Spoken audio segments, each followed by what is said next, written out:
अच्छा, एक और बात, अकबर जो था ना, ये भी गुसाई श्री विठलनाथ जी और स्वामी श्री हरदास जी इनको बहुत मानता था। प्रसंग आता है कि अकबर का जो जहां वो नमाज पढ़ता था, जो उसका पूजा घर था, वहां 5 चित्र लगा रखे थे उसने। उसमें एक स्वामी श्री हरदास जी का जो चित्र मिलता है ना, हाथ में वीणा लेकर के, एक तारा लेकर के, और जो बैठे, वो चित्र अकबर ने ही बनवाया था। क्योंकि अकबर के मन में हमारे स्वामी श्री हरदास जी को देख करके ऐसा वैराग्य आया, वो सब छोड़ करके निधिवन राज में ही रहना चाहता था, स्वामी जी की सेवा में। स्वामी जी बोले, जे अगर यहां रहेगो तो यहाँ के चक्कर में दुनिया भर के सबरे लोग यहां आएंगे, पूरे वृंदावन को रूप बिगाड़ देंगे। तो स्वामी जी ने उसको आज्ञा की, भैया सुनो, तुम वृंदावन में मत रहो, तुम तो दिल्ली रहो, तुम तो राज शासन ही करो। तो वो बोला, स्वामी जी मैं आपके रूप को देखे बिना रह नहीं सकता। तब किसी ने कही, बोले देखो आप पे तो बड़े बड़े चित्रकार हैं, स्वामी जी का एक चित्र बनवा लो, अपने पास रखना। तब अकबर ने स्वामी जी का चित्र बनवाया और चित्र लेकर के दिल्ली गया, और जहां वो नमाज करता था वहां पर उसने 5 भक्तों के चित्र रखे। उसमें गोसाई विठलनाथ जी, स्वामी श्री हरदास जी, और संभवतः भक्तिमती मीराबाई, ऐसे गोस्वामी तुलसीदास जी, ऐसे 5 चित्र थे उसके पास। अपनी नमाज आदि करता था, उसके बाद 5 भक्तों को प्रणाम करता। अकबर पर कृपा तो थी संतों की। तो अकबर की जो ये पत्नी थी ताज बेगम, इनको वृंदावन आने की बड़ी रुचि थी, तो ये वृंदावन कभी कभी जाती थी। एक बार इन्होंने जाकर के गोसाई श्री विठलनाथ जी से कहा, ऐसा कोई मंत्र दे दीजिए कि मेरे पति मेरे वश में हो जाएं, और वश में करके मुझे कुछ और नहीं करना, बस उनसे यह कहलवा देना कि तुम सदा के लिए वृंदावन चली जाओ। ऐसा कोई ताबीज बना दो, गंडा बना दो, मंत्र दे दो, जिससे मेरे पति मेरे वश में हो जाएं। तो गोसाई श्री विठलनाथ जी ने भोजपत्र पर कुछ लिखा और लिख करके उसको ताबीज में डाल करके और ताज बेगम को पहना दिया। ताज बेगम जब दिल्ली आई तो उसके गले में, अकबर की अन्य पत्नियों ने जब ताबीज देखा तो उन्होंने अकबर के कान भर दिए, बोले कि हमें पता चलिए गुप्तचरों से, आपको अपने वश में करके, और ये कुछ षड्यंत्र करना चाहती हैं अपने भाइयों को पूरे भारत का राज शासन दिलाने के लिए। गोसाई श्री विठलनाथ जी से ताबीज बनवा के आई है ताज बेगम, ताकि आपको वश में कर सके। अकबर तो अकबर है, उसके लिए कोई रोक टोक थोड़ी, तुरंत पहुंच गया ताज बेगम। बोले ये ताबीज खोल के दिखाओ, उसमें क्या लिखा है। पढ़ा तो ताज बेगम ने भी नहीं था उसमें लिखा क्या है, पर गोसाई जी ने उसमें लिखा था, यंत्र मंत्र और तंत्र सो भूल करो जन कोय।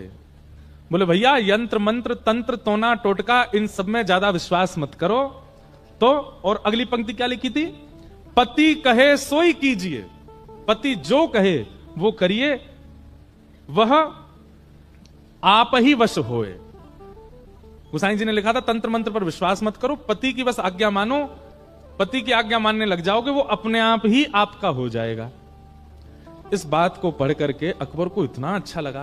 बोले देखिए इन्होंने कितनी अच्छी बात लिखी, तंत्र मंत्र पर भरोसा मत करो, पति की आज्ञा मानो, पति जो कहे उससे अपने आप ही पति आपका हो जाएगा। तुरंत ताज बेगम को लेकर के वृंदावन गया और गोसाई श्री विठलनाथ जी को जाकर के उसने प्रणाम किया। उसने कहा, महाराज मैं कुछ देना चाहता हूं। तो गोसाई श्री विठलनाथ जी ने कही, बोले काम करो, हमारे श्रीनाथ जी के लिए गौचारण के लिए भूमि प्रदान करो। 500 एकड़ जमीन अकबर ने श्रीनाथ जी और नवनीत प्रिया जी के गौचारण के लिए प्रदान की। आज भी गिरिराज जी में गौचारण भूमि जो है, ये अपना पारासौली, चंद्र सरोवर आदि, ये सब अकबर ने प्रदान किए थे ठाकुर जी को। एक दिन ताज बेगम का इतना प्रेम ठाकुर जी के प्रति देख करके अकबर ने कहा, देवी आप क्या चाहती हैं? बोले हमको सदा के लिए वृंदावन छोड़ दो। और अकबर ने ताज बेगम को वृंदावन छोड़ दिया। गोसाई जी की शरण में रह करके, उसको मंदिर में तो जाने नहीं दिया जाता था क्योंकि म्लेच्छ थी, खिड़की से दर्शन करती थी श्रीनाथ जी का, खिड़की से दर्शन करती ठाकुर जी का। दर्शन कर करके उसकी ऐसी स्थिति हो गई कि अब ताज बेगम दर्शन नहीं करती है। ताज बेगम मन में सोच लेती है, आज ठाकुर जी ने पीली पोशाक पहनी होगी, टेढ़ा मुकुट पहना होगा, मुकुट पर सेहरा बांधा होगा, मोती के श्रृंगार धारण किए होंगे, आज ठाकुर जी को गुलाब का इत्र लगा होगा, कंठ में मोगरा की माला पहनी होगी। मन में सोचती थी, दर्शन करने नहीं जाती थी। और जो दर्शन करके आते उनसे पूछती, आज ठाकुर जी कैसे श्रृंगार में जरा बताना। तो कहते, आज ठाकुर जी ने पीली पीतांबरी पहनी है, पाग पे सेहरा पहना है, मोती की लड़ धारण करी है, गले में मोगरा की माला पहनी। और ये सुनकर के ताज बेगम नाचने लगती थी। क्यों? अब उसको मंदिर जाने की आवश्यकता नहीं है, वो अपनी कुटिया में बैठे बैठे चिंतन करती है और ठाकुर जी वैसे ही श्रृंगार में होते हैं। गोसाई श्री विठलनाथ जी की। तो इसलिए वो ब्रह्म संबंध देते थे, रोज दीक्षा देते थे।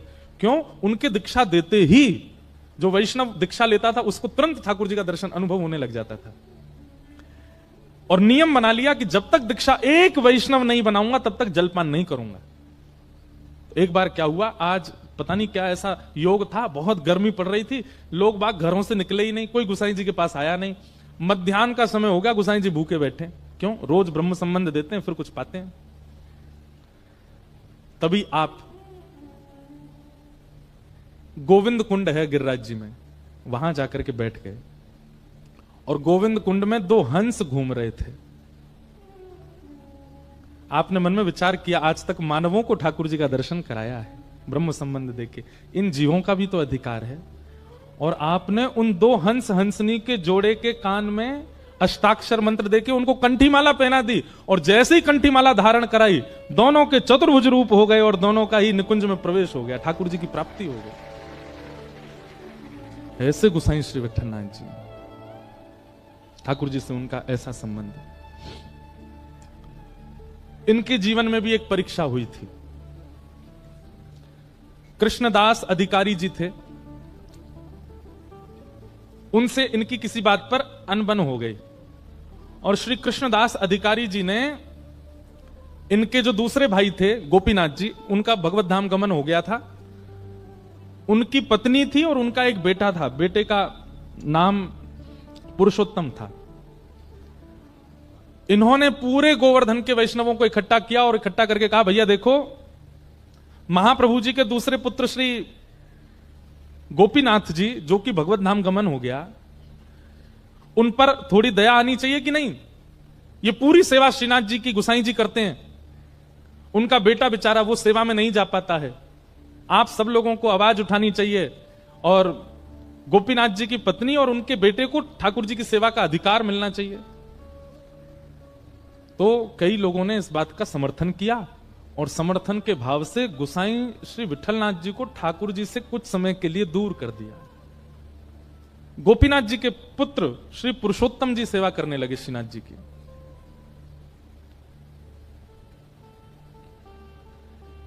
सेवा से दूर किया, गोसाई श्री विठलनाथ जी उसमें राजी थे, कोई बात नहीं। लेकिन कृष्णदास अधिकारी जी ने यह नियम बना दिया कि आप मंदिर ही नहीं आओगे, ठाकुर जी का दर्शन भी नहीं करोगे। अच्छा, ये सब लीला श्रीनाथ जी ने ही प्रकट की थी। हमने एक बात कही ना, ठाकुर जी सीधो सीधो तो कछु चलन देंगे ही नहीं, कछु ना कछु परीक्षा तो सबकी कराते ही कराते हैं। ठाकुर जी पूरे विश्व को बताना चाहते हैं कि गोसाई जी का प्रेम कैसा है, इसलिए वियोग का ये एक नाट्य किया गया और कृष्णदास जी ने ठाकुर जी से गोसाई श्री विठलनाथ जी को दूर कर दिया। गोसाई श्री विठलनाथ जी गोवर्धन से थोड़ी दूर पारासौली में रहने लगे और आप नित्य अपनी कुटिया से निकल के आते और श्री गिरिराज पर्वत पर श्रीनाथ जी की जो ध्वजा थी उसी का ही दर्शन करते और दर्शन करके विरह व्याकुल होकर के वहीं बैठे रहते। बहुत सुंदर लीला है, ध्यान से सुनना।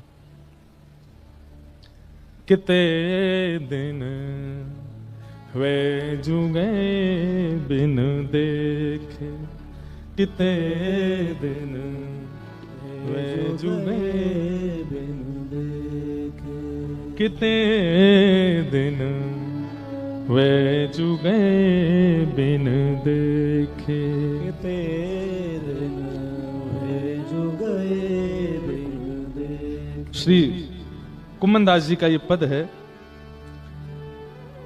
कुम्मनदास जी गाते हैं कब? जब ठाकुर जी को देखे बगैर 5 मिनट निकले थे बस।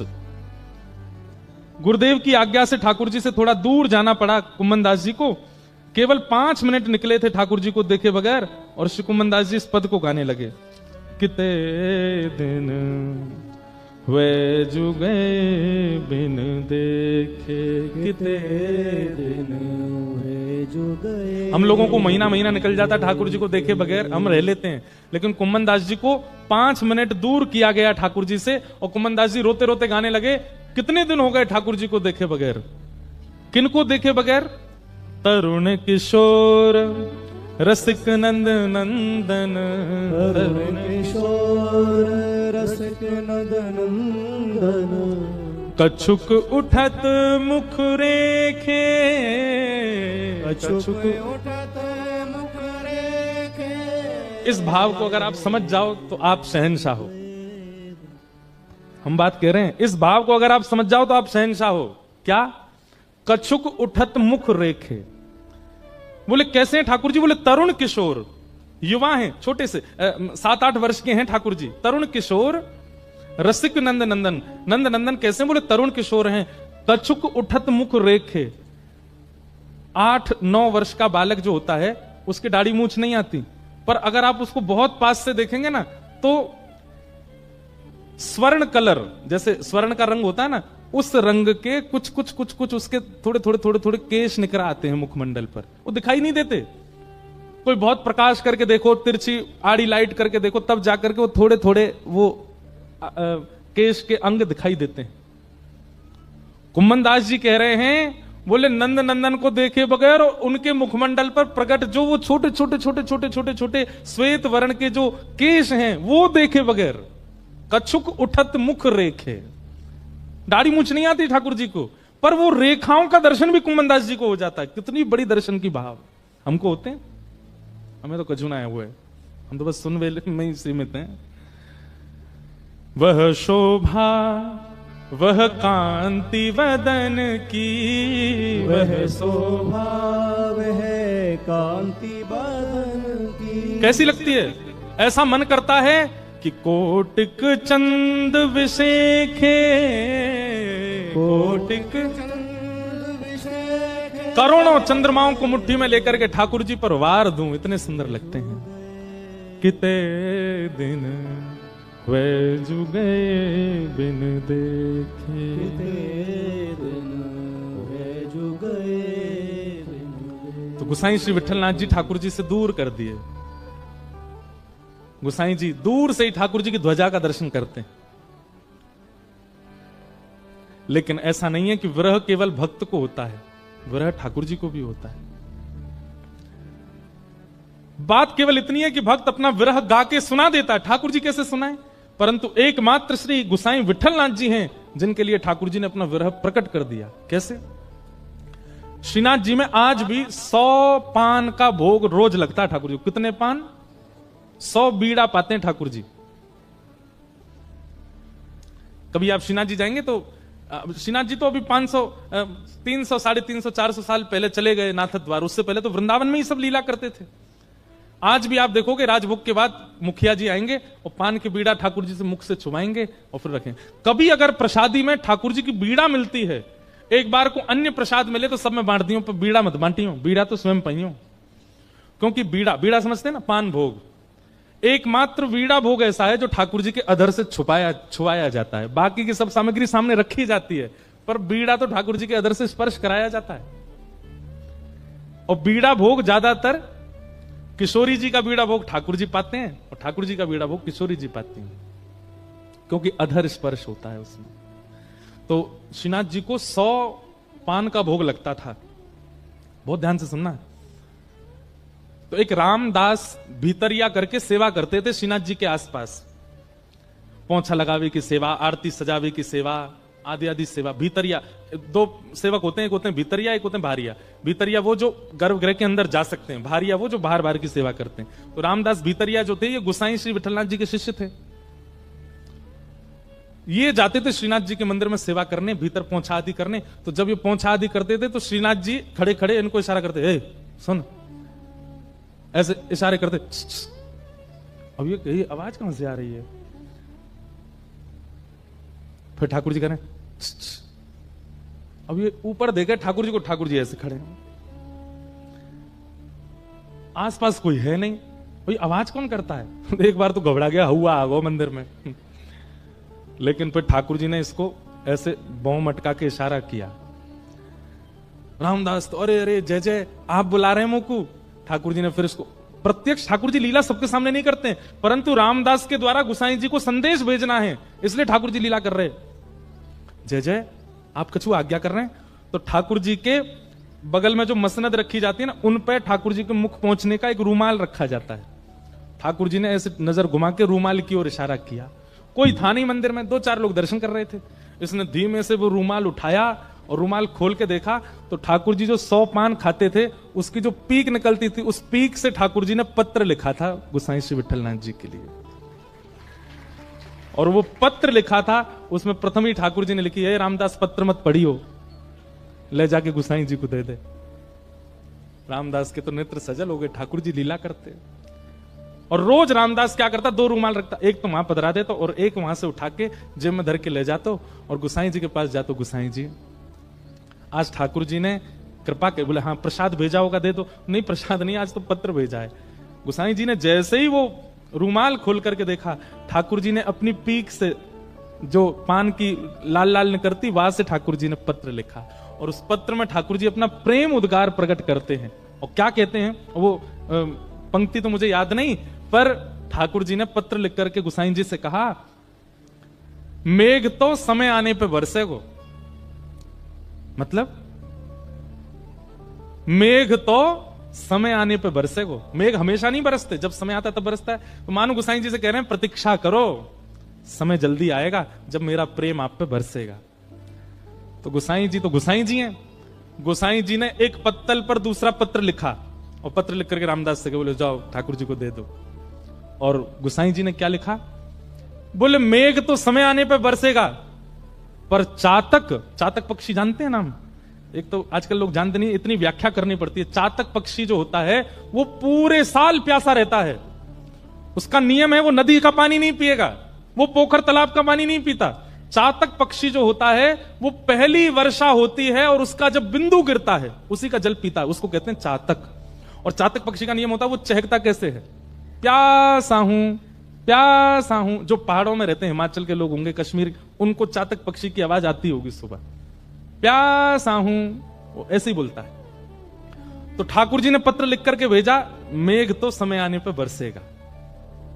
गोसाई जी ने पत्र लिख करके भेजा, मेघ तो समय आने पे बरसेगा, पर चातक अपनी पुकार क्यों छोड़े, चातक तो पुकारेगा।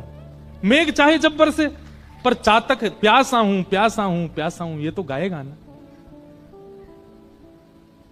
श्याम घन कब बरसे गो आए, श्याम घन कब बरसे गो।